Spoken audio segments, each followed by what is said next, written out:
وخصوصا إلى أرواح مشايخنا ومعلمينا وأصولهم رحمهم الله تعالى وأصولهم رحمه الله عليهم أجمعين وإلى أرواح والدينا وأولادنا ولأزواجنا ولأخواننا والأخواتنا ولأصحاب الحقوق علينا ولجميع المؤمنين والمؤمنات والمسلمين والمسلمات الأحياء منهم والأموات أن الله إذا غشاهم برحمته ومغفرته ويسكنهم الجنة وإلى حضرة النبي محمد مصطفى رسول الله صلى الله عليه وسلم. الفاتحة.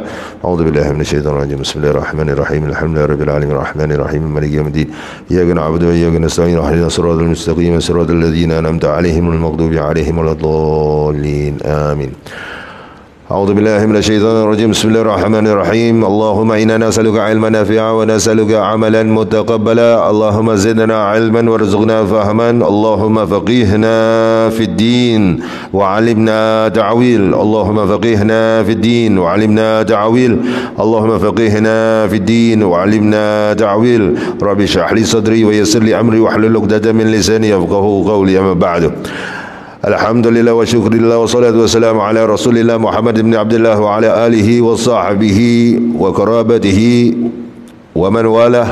ولا حول ولا قوة إلا بالله. ولا حول ولا قوة إلا بالله. ولا حول ولا قوة إلا بالله العلي العظيم. سبحانك لا علم لنا إلا ما علمتنا إنك أنت العليم الحكيم. Alhamdulillah, segala puji dan syukur wa syukurillah kepada Allah Jalla Jalaluh menempatkan kita walaupun hujan lebat, berkesempatan juga Allah mengizinkan kita untuk berada di rumah Allah yang mulia ini, Masjid Jami' Queenstown. 2 minggu sekali mengkaji tentang Ahli Baitin Nabi sallallahu alaihi wasallam, Bada'atu Rasul, sebahagian daripada Rasulullah sallallahu alaihi wasallam sendiri. Fatimah bada'atu minni, Fatimah itu sebahagian daripada aku, kata Nabi SAW. Dan ini adalah kitab sejarah lengkap Sayyidah Fatimah Zahra. Dan kita sudah masuk, kita masih lagi dalam bab Sayyidah Zainab. Sayyidah Zainab sudah masuk Islam, ramai sudah masuk Islam, dan kekerasan, kezaliman orang kafir Quraisy terhadap kaum Islam di Makkahul Mukarramah. Baik, di sini kita masuk bab mana? Mereka disekat boikot, pemboikotan. Boikot. Bang, boleh tutup pintu sikit? Kerja aku ni asyik suruh orang tutup pintu, tutup pintu, tutup pintu, tutup pintu.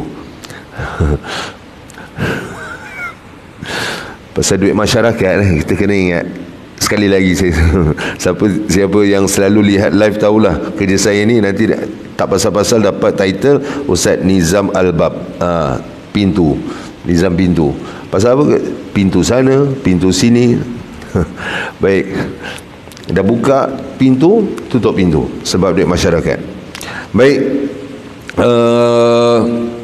setelah pemboikotan, habis pemboikotan, itulah Amul Hazn.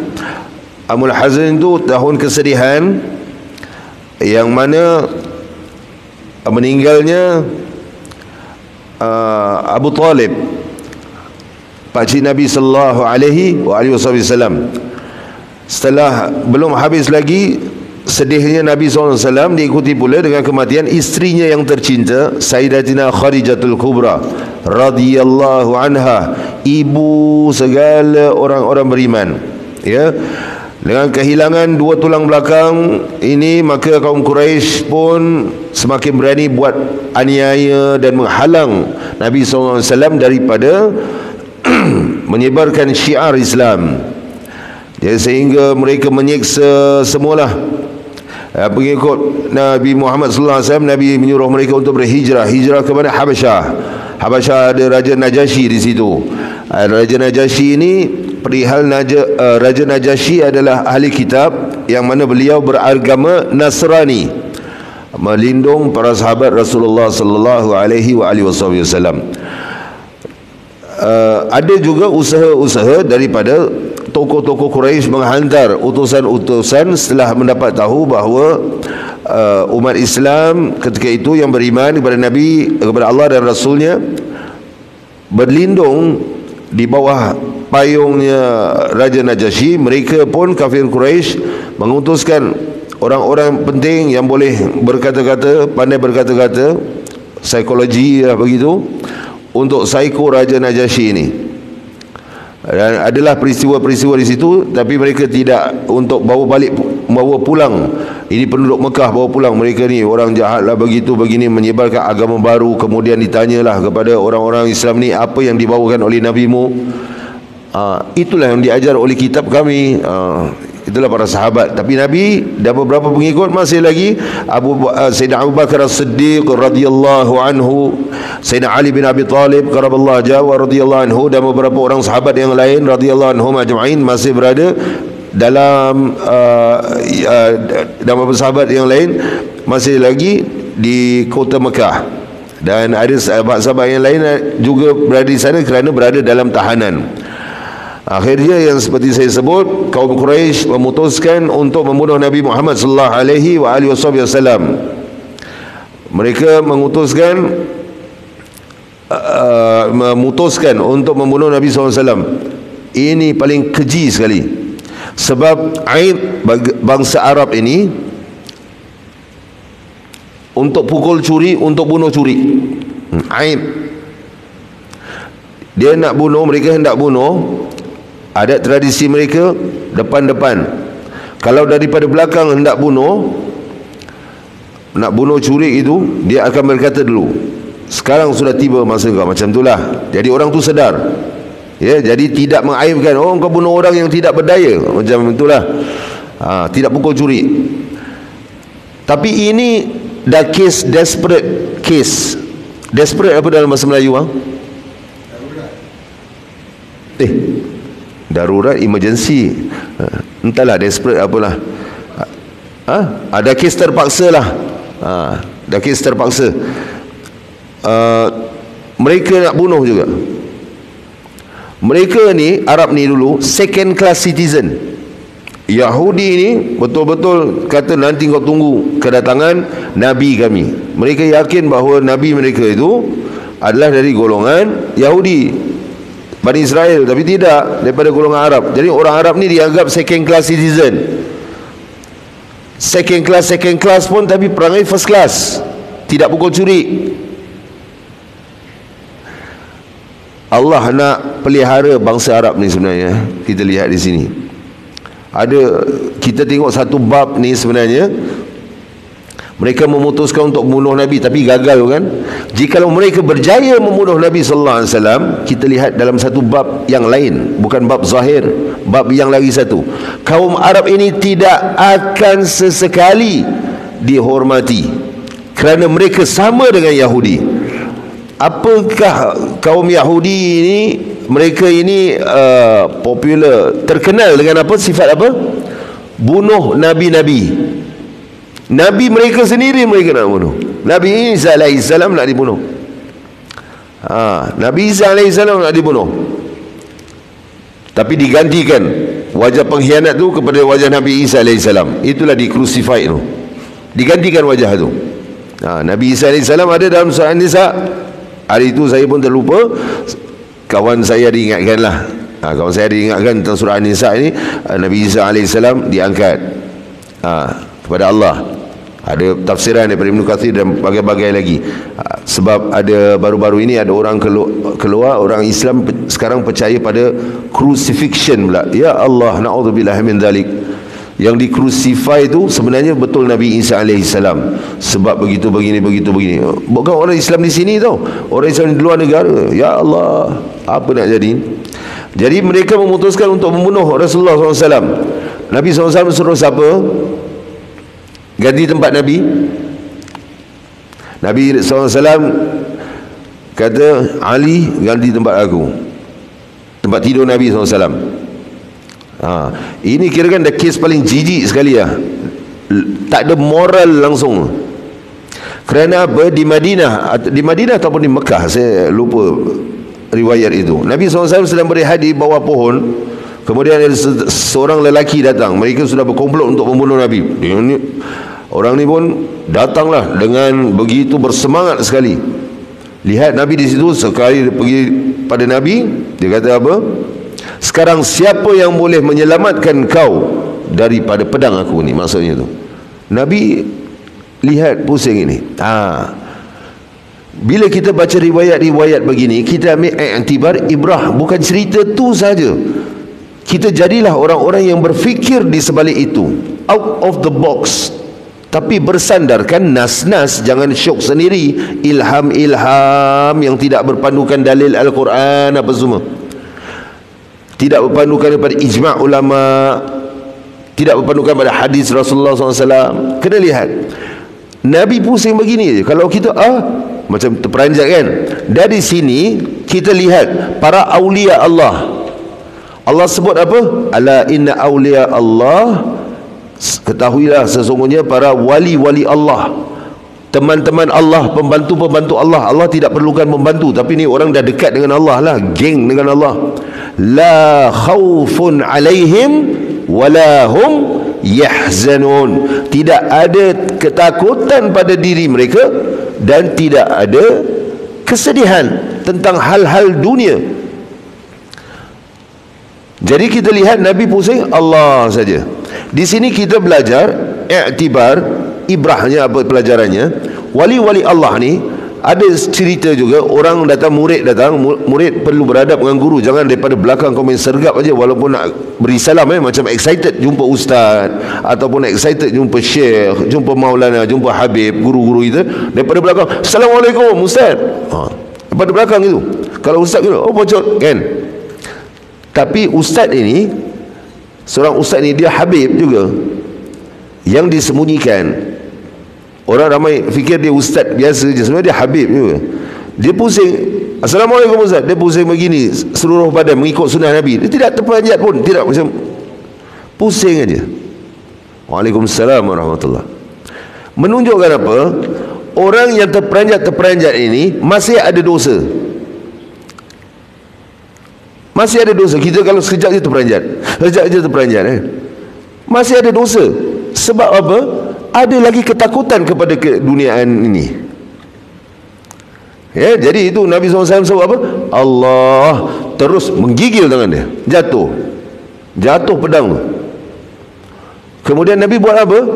Kalau kita mungkinlah ambil pedang tu, serap, kau nak bunuh aku Nabi beri balik pedang padanya. Sebab apa? Melayu kata apa? Berpantang maut sebelum ajal. Betul. Belum ajal, jangan takut. Orang bawa kereta laju, bas bawa laju, jangan takut, relax, steady. Saya bawa kereta laju tu, jalan biasa di Malaysia, bukan di Singapura. Di Malaysia, di Singapura pingsan. Jalan biasa, sebab nak pergi kuliah. Jalan biasa 1314, jalan biasa. Saya bawa beberapa orang habib di sebelah saya, steady aja. Bawa orang lain, Allah. Sebab tauhid mereka yang ini yang steady, dia tahu kau nak ajal. Kita bukan bunuh diri, kita nak cepat, power. Dia bukan dangerous driving, laju aja. Itu dia. Jadi mereka nak bunuh Nabi sallallahu alaihi wasallam. Ini paling jijik sekali. Jadi Sayyidina Ali pun dibungkus macam seolah-olah tidur. Nabi pun keluar. Pemuda-pemuda kafir Quraisy sudah mengepung rumah Nabi sallallahu alaihi wasallam. Macam mana dikepung pun, jikalau Allah tidak izinkan, tidak jadi. Tidak jadi. Macam mana kita nak datang ke sini pun Allah tidak izinkan, tidak jadi. Macam mana kita ingat nak bangun tahajud, kita katalah kita dah sebulan, dah setahun bangun tahajud, timbul rasa ujub, ataupun kita bersandarkan pada alam, bukan bersandarkan pada Allah, Allah tidak akan kejut kita. Baru kau tahu, terus seminggu tak dapat tahajud. Apa rasa ya Allah kalau orang biasa tahajud ni, seminggu tak dapat tahajud, atau seminggu tak dapat solat subuh. Ya Allah, solat subuh tu jadi nikmat. Ada jadi nikmat, jadi solat subuh tu, bangun fresh. Jadi apa yang Allah izinkan akan jadi, apa yang Allah tidak izinkan tidak akan jadi. Semuanya dengan izin Allah. Ini kita ambil pelajaran daripada apa yang kita belajar. Sirah-sirah ni bukan untuk baca, kita lihat, kita ambil pelajaran, kita lihat. Di Kepong, kemudian ingat cerita Labu Labi. Labu kata, macam ini ke Tok Bomo? Tok Bomo pun pingsan juga kena kan. Labu, dia nak ambil apa? Kahwin dengan siapa? Mastura. Siapa? Bukan Mastura, siapalah nama tu. Anak Haji Bakhil. Labu nak tengok. Macam ni ke Tok Bomo? Tok Bomo tertidur. Dia pergi, dia kidnap. Dia nak kidnap. Macam itulah Nabi SAW. Tapi Nabi keluar baca apa? Waja'alna min baini aidihim sadan wa min khalfihim sadan faghashaynahum fa hum la yubsirun. Nabi tabur atas kepala mereka. Mereka tidak nampak Nabi langsung. Nabi jalan keluar steady aja. Jadi dalam Islam ada tak magic-magic ni semua? Ada magic. Dengan menggunakan ayat Allah dengan niat yang betul di jalan Allah. Bukan panggil jin. Jin Singapura ni pandai. Jin Singapura dia pandai. Dia tengok siapa yang popular, dia datang, Bomo panggil, siapa engkau? Orang tukang ubat ni tanya, siapa engkau? Dia masuk dalam mana? Akulah Habib Noh. Kau Habib Noh. Kalau orang ni pandai cakap, Habib Noh bin apa? Jin tu senyap. Habib Noh bin Mustafa. Kepala otak engkau. Kau jalan sekarang, pembohong. Dia tahu. Habib Noh bin Muhammad. Kalau dia cakap Habib Noh bin Muhammad, tanya lagi, kita tahu lagi. Habib Noh bin Muhammad bin apa lagi? Tak. Ada time ke Habib Noh nak pergi masuk rasuk orang tu, ya Allah, aku nak jaga dia, dia bagus, aku Habib Noh. Jangan tertipu. Jadi dalam Islam ada ni, tapi gunakan ayat Al-Quran di jalan Allah. Kemudian mereka ni, alhamdulillah, mereka tidak bunuh terus. Mereka setelah tersedar, apa yang dah jadi, tersedar, masuk ke dalam rumah Nabi SAW, tidak keluar-keluar pun. Nak bunuh, lihat, nak bunuh tapi tidak terus tam gitu, tarik selimut, lihat Sayyidina Ali, tak je bunuh, yang nak bunuh Nabi SAW. Maka lepaslah Sayyidina Abu Bakar dan Nabi SAW dan Sayyidina Abu Bakar Siddiq radhiyallahu anhu. Kedudukan sahabat ini kita kena belajar. Ijma' ulama kedudukan sahabat ini, Sayyidina Abu Bakar top, Sayyidina Umar, Sayyidina Uthman, Sayyidina Ali. Tapi Sayyidina Ali ni ada special dia lah, ada special dia, menantu Nabi, ahli bait Nabi, ahli qisa, mengeluarkan zuriat-zuriat keturunan Nabi SAW, para sadah, para syarifah.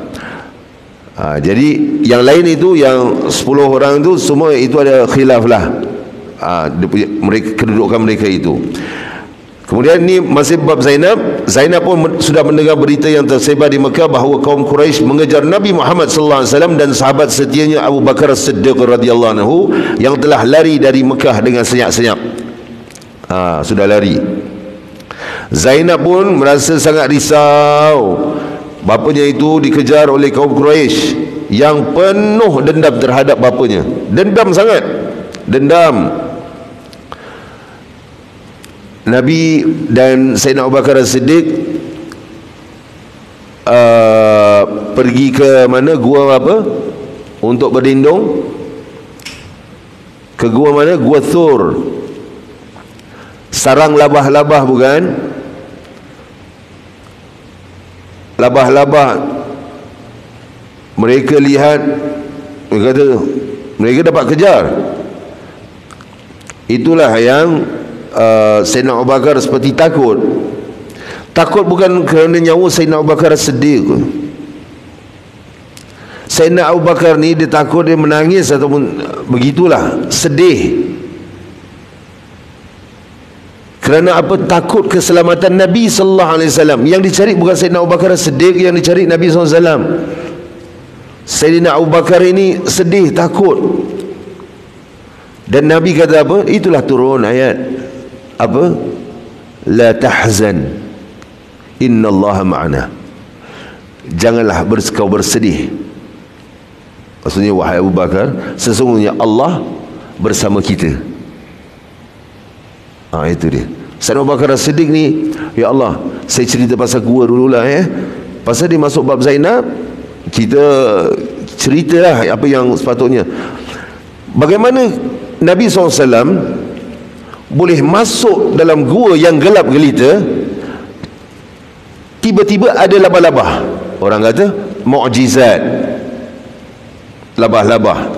Daripada bab syariat kita lihat mukjizat Nabi SAW, tiba-tiba labah-labah begitu.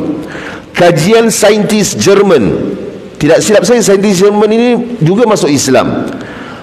Kajian saintis Jerman yang saya belajar dulu, bukan dengan saintis tu, yang saya belajar dengan guru saya lah, bahawa labah-labah ini jikalau hendak buat sarang di tempat yang sangat bercahaya, baru dia boleh buat sarangnya. Labah-labah ini boleh buat sarangnya. Itu pun mengambil masa juga, tapi ini dengan cepat menunjukkan di dalam gua itu ada cahaya yang begitu terang. Kalau mengikut hukum sains, ilmu sains, bukan hukum sains, ilmu sains menunjukkan bahawa Nabi SAW telah membuka cahayanya, nurnya itu, nur ala nur, cahaya di atas cahaya. Sebab itulah labah-labah itu boleh dengan cepatnya membuat sarang. Dan mereka lihat, wui, tebal ni sarang labah-labah, mustahil Muhammad dan sahabatnya ada di sini. Mukjizat Nabi, nur, cahaya Nabi SAW ada dalam Maulid Nabi, ada dalam hadis-hadis, hadis hasan atau hadis sahih gitu. Saya bukan pakar hadis, sebab itu saya tidak berani mengungkapkan untuk hadis hasan atau hadis sahih. Antara dua ni, bahawa Nabi apabila tiba di suatu tempat malam gelap gelita, Nabi, tempat itu menjadi terang seperti waktu zuhur. Itu Maulid Ad-Dibai, dalam Maulid Dibai. Apabila Nabi, macam ada satu budak datang, Nabi usap kepala budak ni, wanginya budak ni, orang tahu Nabi sudah pegang. Pernah cium darah bekam Nabi ataupun tidak? Pernah cium ataupun tidak darah bekam Nabi? Pernah tak di sini orang-orang yang tercari-cari nak athar Rasulullah sallallahu alaihi wasallam, athar peninggalan Rasulullah sallallahu alaihi wasallam? Ada tak tercari-cari? Semua cakap betul ke tidak ni, betul ke tidak ni. Yang sahih lah, cari dengan orang yang dipercayai lah, bukan dengan orang kedai-kedai kopi. Bukan memandang rendah orang kedai kopi. Maksud orang kedai kopi tu orang yang lepak, tidak belajar berbuat hakikat makrifat tanpa ilmu, dengan ilham saja. Tidak ada hadis, tidak ada dalil daripada Al-Quran. Ini kita cari orang yang betul. Darah bekam Nabi saya dapat daripada orang yang baru pulang daripada Brunei Darussalam. Di sana banyak athar Nabi SAW. Di Singapura juga ada. Nak tahu, rajinlah cari. Darah bekam Nabi itu diletakkan di dalam air sedikit, jadilah air itu jadi air darah bekam Nabi. Ada peluh Nabi juga. Siapa yang biasa dengan athar Nabi SAW, ada yang saya dapat minyak, dia bukan minyak atar, dia minyak, tapi itu darah bekam. Tahu, air aja tu, air itu aja dengan minyak tu bau sama. Itu memang siapa yang dah biasa dengan athar Nabi SAW, capal Nabi SAW itu, bau pun bau itu, bau Nabi SAW. Siapa yang dah biasa dengan athar akan dapat hidu bau tu. Kemudian saya cerita tentang athar Nabi SAW ni, peluh Nabi SAW ini. Saya buat kopi, jadi bila sudah ada air tu yang ada darah bekam Nabi SAW, saya letak di atas. Jangan air biasa di atas tu, air peluh, air bekam Nabi di atas air biasa. Seluruh air biasa itu jadi air bekam Nabi SAW. Dengan berkat Nabi SAW, apa yang ada pada tubuh Nabi SAW, kita diharamkan ada dalam tubuh kita. Mudah-mudahan kita diharamkan dari api neraka. Itu ada hadisnya, ada dalilnya juga. Seperti sahabat yang minum darah bekam, yang makan darah bekam Nabi SAW kan. Diharamkan dari api neraka, cenderung kita untuk buat perkara-perkara yang Allah ridai, tidak buat perkara-perkara merapu yang bid'ah dalalah, yang sebenar-benarnya dalalah. Bukan bid'ah hasanah, bid'ah yang betul-betul sayyi'ah, bid'ah yang buruk. Air itu saya sudah campur, saya buat kopi saya kau tau. Kalau nak tahu, saya di rumah saya ada satu cerik, bukan cerita pasal diri saya, cerita pasal pengalaman ni. Itu kita belum lihat mukjizat dan keharuman orangnya sendiri, itu baru darah bekamnya saja. Tahu apa jadi air kopi itu? Bukan saya saja, murid saya, jemaah saya, yang lain-lain sahabat saya, mereka kata apa? Air kopi, saya sendiri cium air kopi itu tiada aroma kopi. Keharuman itu hilangkan air aroma kopi. Rasa kopi itu tidak rasa kopi, rasa wangi. Subhanallah. Rasulullah SAW, saya cerita ni supaya orang rindu dengan Nabi SAW. Wanginya Nabi SAW, itulah dia nur, cahaya Nabi SAW di Gua Thur. Bila saya cerita gini, kita ada, ini saya masuk bab tasawuf sedikit. Orang yang membangga-banggakan keturunan, dia keturunan ulama, dia keturunan itu, dia keturunan ini, tetapi dia tidak, katalah dia keturunan ulama, keturunan bapa dia Habib, ataupun bapa dia Syekh, Maulana, ataupun apa, tapi dia tidak melakukan perkara seperti abahnya itu, jalan lurus kepada Allah. Malahan semoga yang, jikalau ada yang di luar situ begitu, mereka kembali lurus ke jalan Rasulullah SAW. Mereka melakukan sebaliknya, tapi cuma mereka berbangga-bangga dengan keturunan nasab mereka. Nabi SAW bersabda, nasab tidak akan, termasuk nasab Nabi SAW, tidak akan mempercepatkan kamu di yaumul qiyamah. Amal soleh kamu yang mempercepatkan kamu. Orang yang berbangga-bangga dengan nasab keturunan ini tetapi tidak beramal soleh, kata para ulama, termasuk Syekh Abu Qasim Ad-Dimashqi dalam kitab Mau'izatul Mu'minin, kata-kata mutiara, hikmah mutiara daripada kitab Ihya Ulumuddin Imam Al-Ghazali. Syekh Abu Qasim Ad-Dimashqi menyebutkan orang yang berbangga-bangga dengan keturunan tapi tidak melakukan apa-apa, seperti orang bapaknya pergi haji, dia tidak pergi haji tapi dia nak title haji. Boleh atau tidak? Impossible lah. Seperti bapa dia tu, yang ulama tu makan, bapa makan, dia rasa kenyang. Boleh atau tidak? Tak boleh lah. Kau nak, kau lapar, kau makan lah. Siapa yang berbangga-bangga dengan keturunan ni? Oh, datuk saya ni, bapa saya ni, tapi tidak ikut cara jalan leluhur. Buat apa kau nak bangga? Kau shut your mouth lah, diam-diam buat amalan.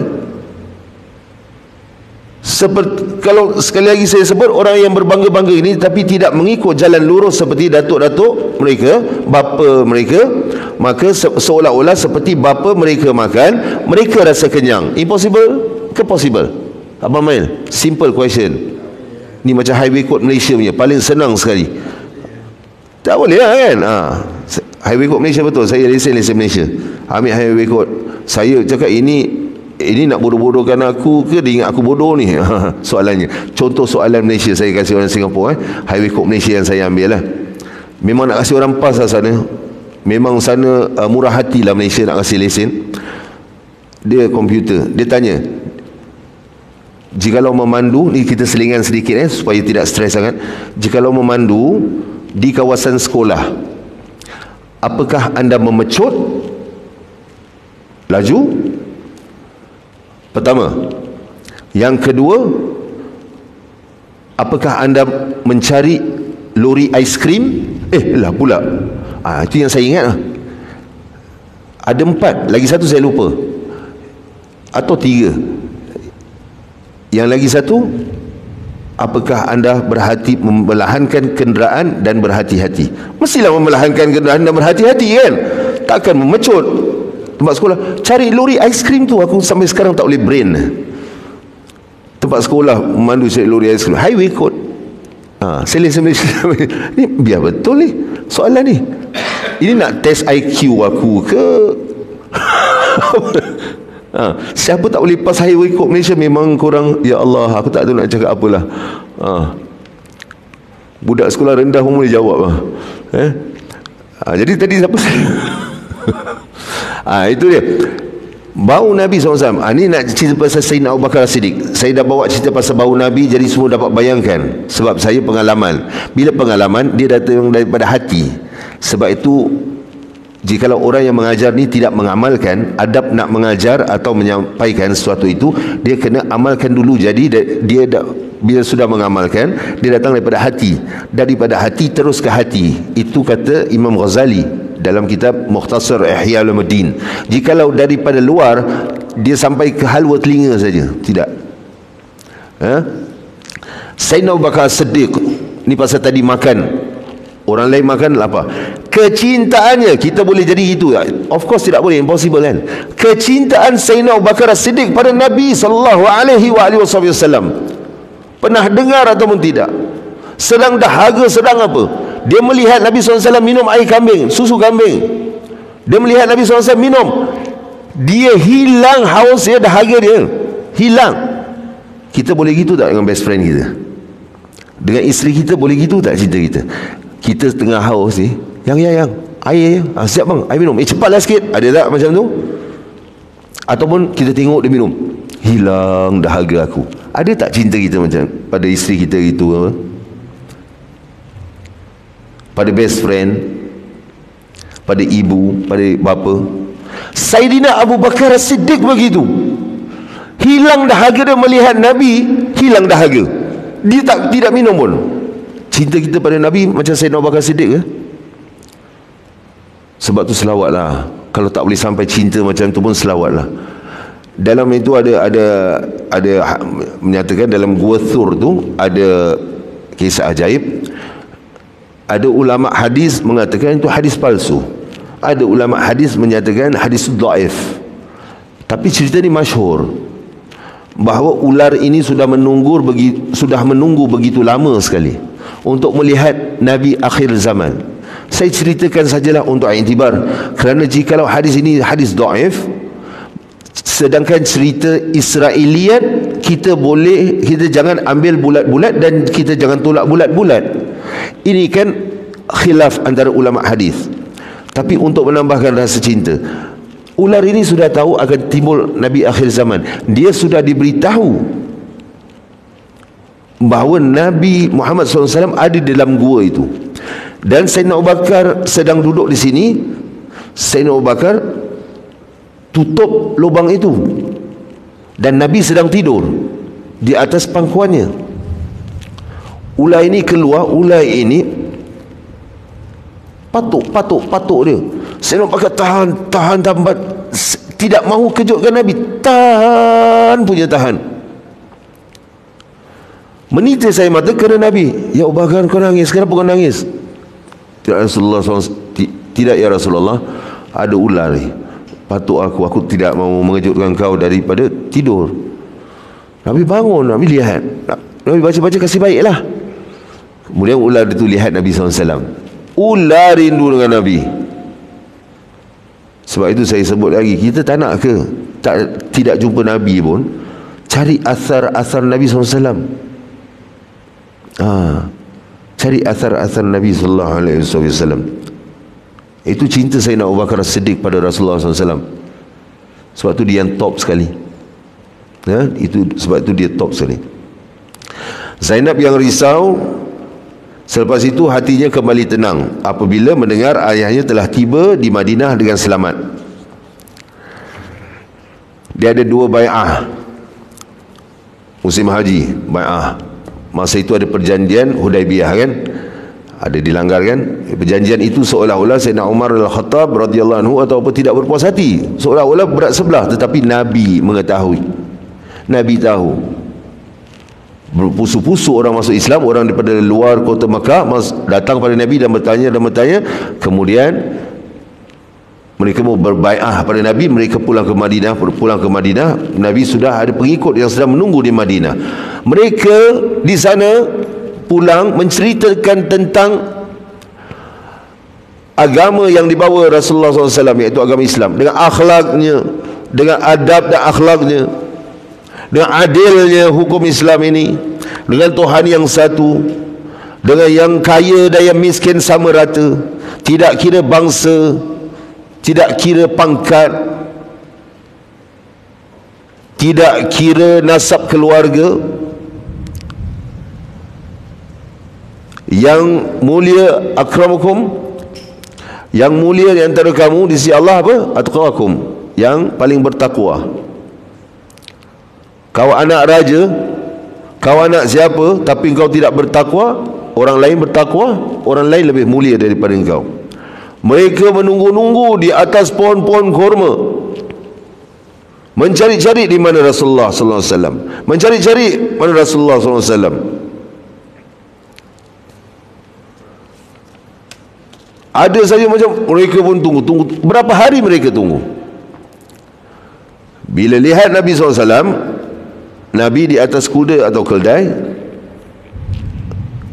dan mereka lihat ada dua orang. Kemudian mereka melihat ada dua orang, mereka tidak tahu mana Nabi SAW. Itulah Sayyidina Abu Bakar terus mengangkat seperti kain syalnya ini sunnah ni, pakai ni. Siapa yang pakai ni? Nanti saya tunjuk. Sayyidina Abu Bakar terus untuk menunjukkan bahawa itulah bukan beliau Rasulullah, itulah Rasulullah. Maka Sayyidina Abu Bakar pun menutup kepala Rasulullah. Barulah mereka tahu itulah Rasulullah SAW. Pakai syal, saya sebut sekali lalu. Pakai syal sunnahnya begini,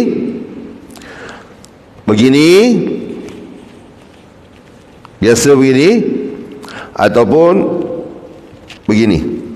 Ini pendek ya, dipanjangkan lagi sikit lah kalau boleh. Begini. Pakai syal. Sunnah 3 yang saya belajar. Ini 3. Begini pun sunnah. Niatkan sunnah. Jangan niat orang nampak aku alim. Tidak. Niatkan sunnah. Itulah bila mereka nampak Nabi SAW, mulalah Arab semua. Arab. Pernah dengar tak? Arab kahwin. Pernah? Tahu ada tradisi mereka. Itulah orang sambut Nabi SAW. Tala'al badru alaina min taniyatil wada' wajaba syukru alaina mada'a lillahi da'. Tala'al badru, telah datang kepada kami, telah datang tala'al badru, bulan, alaina, kepada kami, min thaniyatil wada', daripada dua datang daripada min thani, daripada dua lembah kan, kalau ikut terjemahan kan. Wada', kenapa wada'? Haji wada', haji apa? Haji wada', tawaf wada', senang. Tawaf apa tu? Siapa pergi umrah? Tawaf wada', selamat tinggal kan? Kenapa selamat tinggal pula? Min thaniyatil wada', daripada jalan dua jalan selamat tinggal. Ini cerita dia nak kena tahu. Jadi semua orang tahu Nabi sallallahu alaihi wasallam memecahkan tu sumpahan puaka. Orang kata puaka. Orang Arab ingat tempat tu puaka. Orang Yahudi takutkan mereka. Kerana siapa yang lalu di tempat itu tidak akan kembali. Hilang terus. Macam Bermuda Triangle lah gitu. Sebelum orang tahu Bermuda Triangle, di Madinah ada 2 lembah tu. Itu tempat apa? Tempat penyangak, penyamun, perompak. Tempat orang-orang Yahudi, hore-hore, gangster-gangster dia hore-hore, minum-minum, mabuk, jumpa orang, rompak, bunuh orang Arab. Sebab itu siapa jalan situ tak lepas, matilah. Jadi orang-orang Yahudi dah cakap cerita-cerita pada orang Arab ni, cerita hoax lah. Ini tempat puaka, kejap lalu tempat puaka. Jadi diorang boleh enjoy di situ. Siapa berani jalan situ juga, siap kau. Sebab orang Arab ni saya sebut lagi sekali apa? Second class citizen, walaupun di tanah sendiri. So orang Yahudi rasa dia lagi hebat, kan? Nabi lalu di tempat situ. Itu orang tengok, selama ni kita kena bodoh-bodoh rupanya. Tak ada apa-apa, Nabi lalu 2 orang kan? Sayyidina Abu Bakar Siddiq radhiyallahu anhu.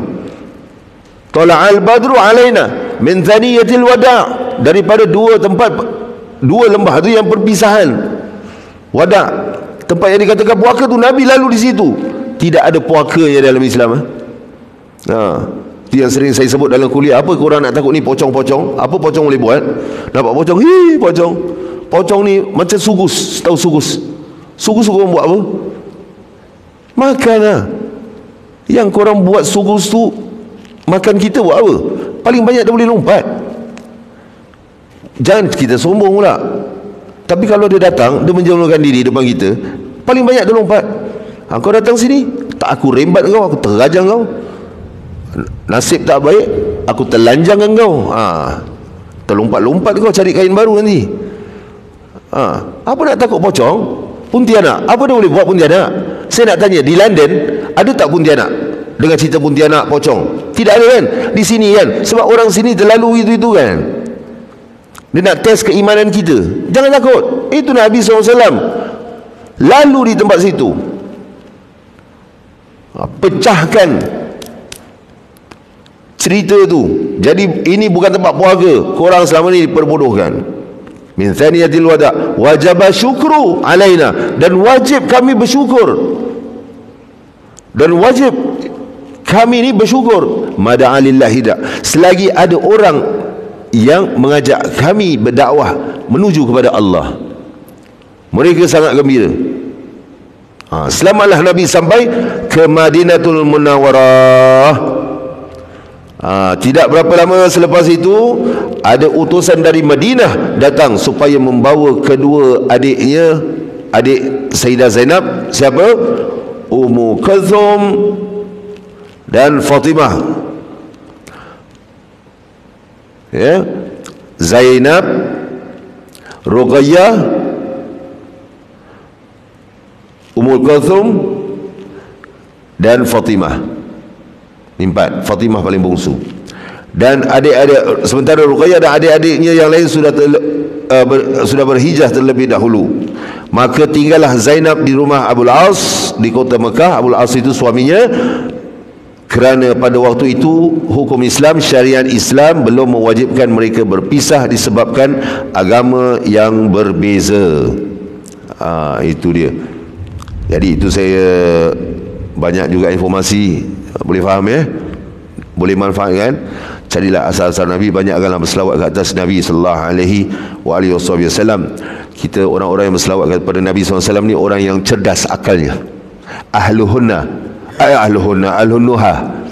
orang yang memiliki akal yang cerdas. Ada kasidahnya itu, ya ayyuha ahlun nuha, ahlun nuha wattaqwa, sallu alaihi wasallimu taslima, sallu alaihi wasallimu taslima.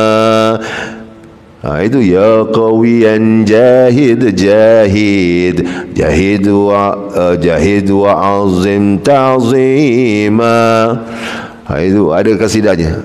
Jadilah orang yang memiliki akal yang cerdas.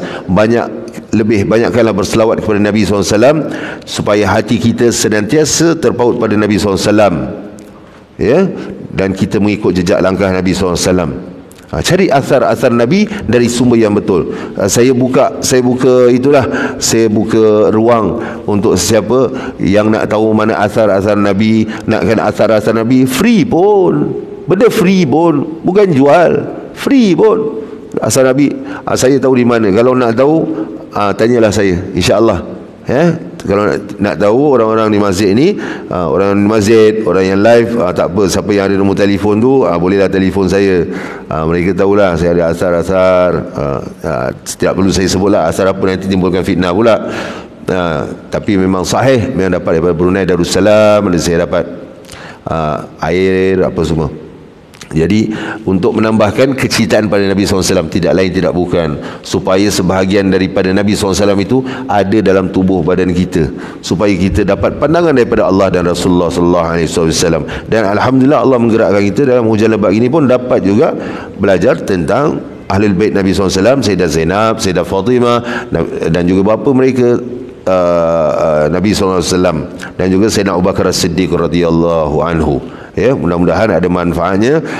Tidak adalah saya buka soalan pada hari ini, kecuali besok insya-Allah kita bertemu selepas solat zuhur.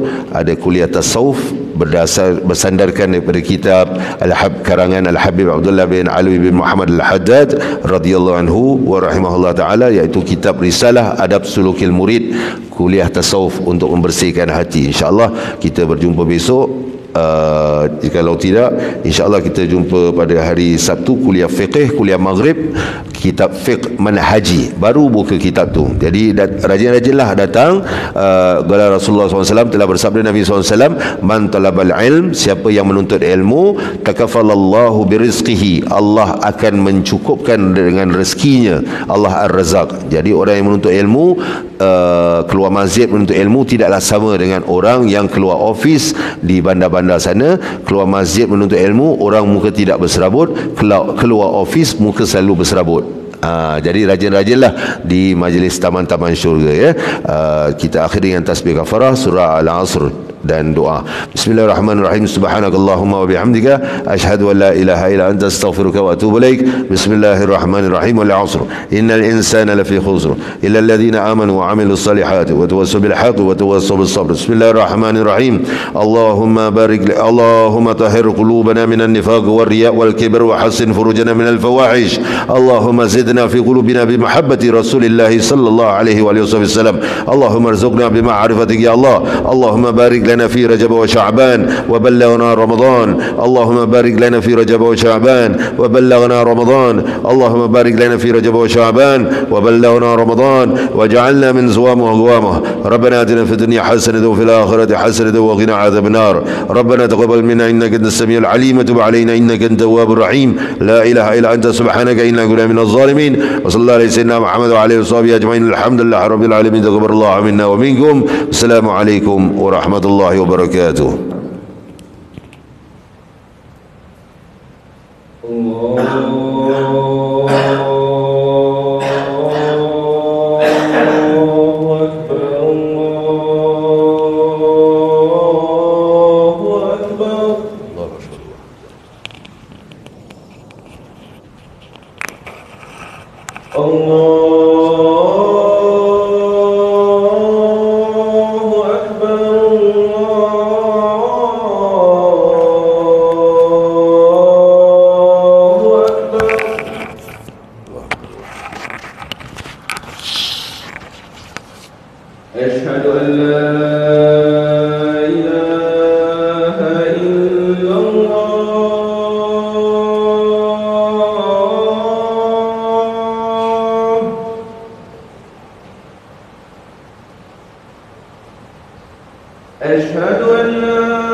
حي على الصلاة.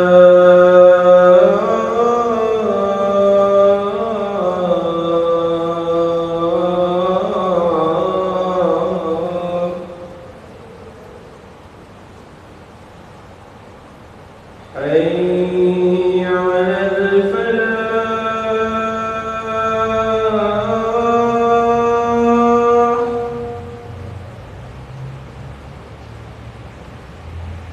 حي على الفلاح.